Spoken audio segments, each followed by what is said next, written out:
All right, welcome back. And now being joined by Barrister Onyeka Chubani, who is the second vice president of the Nigerian Bar Association, to continue this discussion on that face-off now between the National Assembly and, of course, the executive, specifically the presidency. So let's talk about the decision of the lawmakers now inviting the president to appear before them, even though they've not fixed any time at all, over the security issues, especially in Benue State. That's right.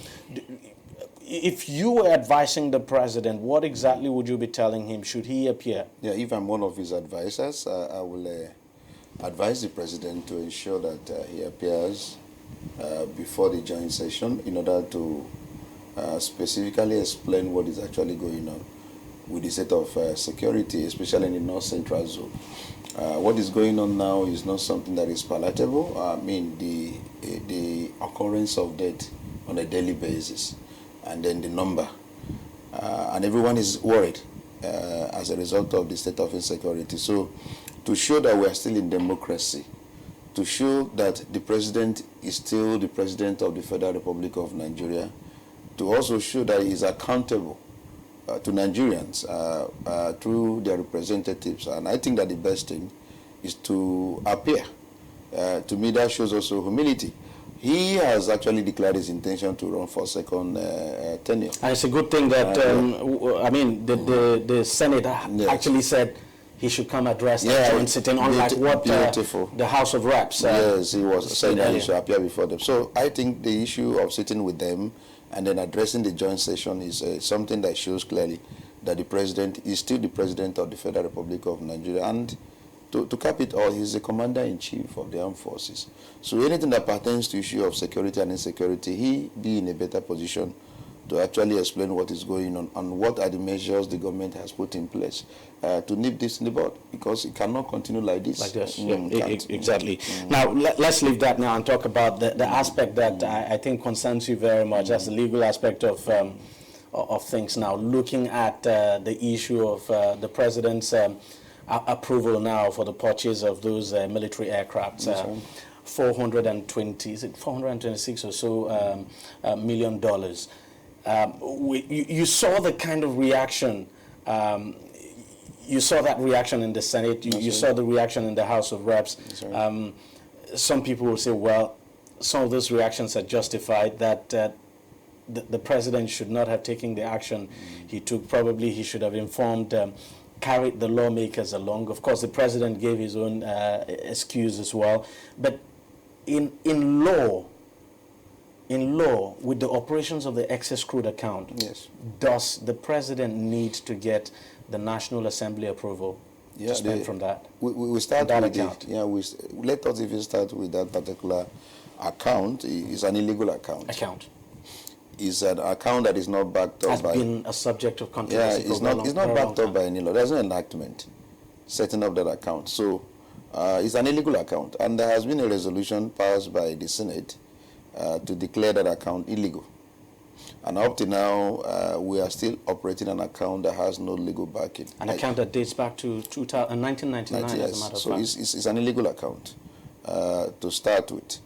And there is nowhere in the Constitution that the president can get the authorization of the governors or National Economic Council. I was going to ask that, because there is no such provision. Because the money actually, as some people have argued, belongs to the state governors, and the local government and the federal government. Entire three tiers of government. So you require the actual approval of the National Assembly for any amount to be taken from the federation account. Is a constitutional issue. And so if the president does that, and then now begin to foist upon the membership, the state of helplessness, because we are given a timeline within which to pay by the Americans, and we didn't have any time. And for God's sake, that should have been, explained to the members. Even as you are sending that letter, you are explaining to them why you are going to make that payment. Well, you don't make the payment. Explain that. No, you don't make the payment. No, what he did now, there's a difference. The payment was made before February. Beautiful. So we now spend the money and begin to explain to them that you hope there will be an anticipatory, approval by them. That is wrong. You don't do that, because you are foisting upon them the state of helplessness. as if they have no power to do what the law has actually given them power to do. What they have to do is to appropriate. And no matter the circumstances, no matter the situation, you must get appropriation by the National Assembly before you begin to spend any money. It's a constitutional issue. And we are operating a constitutional democracy. And it's a different ballgame when you are in a military regime.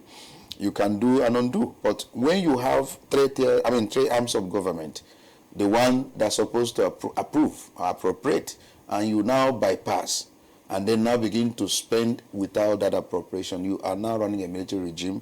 It's like you have suspended the Constitution, and you have made nonsense of the provisions of the Constitution itself, which is clearly illegal. It's a clear violation of the Constitution. It's a violent violation of the Constitution, for which the president can be impeached, and that is the truth. And what do you make of the course now for his impeachment? Yeah, there are procedures for impeachment. It's a constitutional issue. There is a number of people that must sign. If the president has been alleged to have, misconducted himself, I know you have to do it in accordance. So when you have to look also... Do you see this? Yeah, do you see this? Can never pass. It can never go through, because you need a requisite number of persons in order even to sign the petition. And then there is also requisite even to remove. And so I don't see this house must, getting the number of persons. A lot of things will come in. A lot of intrigues, politics, ethnicity, religion, and other issues, and politics will really come into the entire thing. Talking about the issue of precedent, I mean, there's been so many, right from 1999, under President Olusegun Obasanjo, several anticipatory approvals. Under President Umaru Musa Yar'Adua, we had that same issue. That's right. We also had it under former President Goodluck Jonathan. The issue is, it appears, when lawmakers refuse to perform, probably if the lawmakers had done their job back then, say for instance, when President Obasanjo started this whole idea of anticipatory approval, if that issue had been nipped in the bud back then, we probably would not be having a repeat of it today. Yeah, when we don't learn from history, you're bound to repeat it. I agree with you that if the National Assembly members have actually done what they're supposed to do, when there is a clear violation of the Constitution by the president, we wouldn't have what we're having now. You see, when impunity is encouraged, when wrongs are encouraged, are not punished, it becomes a precedent, and people tend to repeat it, knowing fully well that nothing will come out of it. And as I said, we play a lot of politics here. We also mix up religion and ethnicity into our politics, and that has not helped us as a people. And so in other nations, and I know in other climates, we know how they do these things. If you violate the Constitution, you will be punished, and the consequences are very grave. So I think that it was a dangerous precedent that was because they allowed it in the past, and now by Obasanjo, and repeated by the late Yar'Adua, and even President Jonathan Ebele also repeated it, and nothing came out of it. It's only empty threat, that the House always, use, and they don't in any way actualize anything. Just like now, they are talking about impeachment, and somebody is even saying that the president may not honor this invitation and all that. And I think that would be wrong if the president is invited over this issue and he fails to appear to give an explanation, especially on security and even disapproval. These are some of the issues that the president should be able to address. I think we must begin to allow institutions to do their duty. We must also respect institutions. I see Nigerians criticizing the Senate most time because of one single individual or two persons and all that. No. Despite the fact that we have problems with those who are there, what we should not encourage is disrespect to our institutions.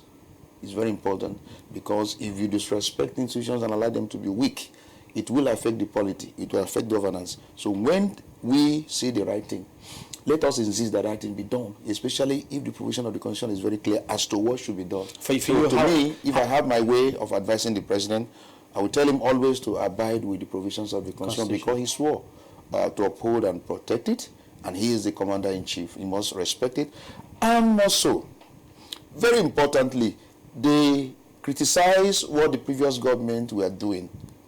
Previous government, what they did that was wrong. There are many things we criticize: the impunity in the system, the lawlessness, and then non-adherence to the rule of law. Now, we expect this government, that is a government of change, to do things now differently. To obey the Constitution, to adhere to rule of law, to operate, the democratic tenets, that brought them into power. So the difference is supposed to be clear. But when you now relapse into the old behavior, when you begin now to enthrone impunity once again in the system, when you now begin to operate in a state of lawlessness, what difference have you made? What have we taught? So we have no reason then to have removed the previous government if the new government that has come in is repeating the same thing that the other government, we remove, was actually accused of. So I think that the difference should have been a bit clear, and that's why we're insisting that this government that some of us talk our neck to must adhere to rule of law, must not encourage impunity, must obey the Constitution. There must be due process in everything. How do you think this can be resolved now between the National Assembly and the Executive? What I think the President can do is to really go to the House and own up and profusely apologize. Probably call the leadership. Yeah. I say I'm very sorry. National Assembly. And that there won't be a repeat of this. That is the only way. I am not asking that they should go and impeach our president. I don't want to create crisis in the polity. But that apology will go down in history that the president did something that was wrong fundamentally, and he came and said, I'm sorry, and then apologized to Nigerians also, not only to the House, but to Nigerians. And I think if he does that, in a manner that shows that he is very sorry, I would rather advise the House to actually forgive and then advise him that he should not in any way continue on this path of violating the Constitution that he has sworn to uphold. So that, to me, will go a long way to douse the tension. And you see, doing the right thing is the best thing. And I don't think that the members of the House, let me just tell you, would have disapproved the spending of that money. Yeah, exactly. Because we are aware of the security implication of not approval. It's just a procedure. This procedure. We need to encourage the military. They are doing a good job in taking care of the insurgency in the Northeast. The state of insecurity all over the country requires more money to be pumped, especially in equipping them and then raising the morale of the military. So everyone is concerned about state of insecurity in the country. So ordinarily, I don't think they would have, disagreed with that approval.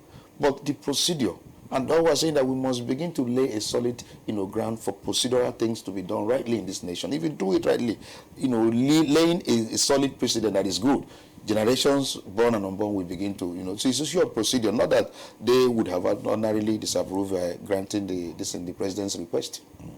So that to me. All right, Mr. Albani, thank you very much for coming on the program. I appreciate it. Let's just hope they resolve all of this. They will. Let's move this country forward. Let's just move forward. I agree with you. Let's move forward. Thank you very much for coming on the program. We'll take a short break, and when we come back, we'll wrap things up. On DEJI360, we don't just ask the questions. What is wrong with amending the Constitution the way the National Assembly members have been doing it? We seek answers. Constitution is constituent. Our problem is not lack of laws. Our problem is lack of the willpower to implement our laws. Answers that provide clarity. While we negotiate, we should try to make it a point that the girls must be complete. The clarity you need to make informed judgment so that you can make the right decision and take action. People are saying it is you politicians that are responsible for this, that you are the reason why this is happening. All these dollars that call themselves governors in this country. I wish we had people like Tony at the National Assembly. God forbid that I go to join that panel. DEJI360, providing clarity to issues.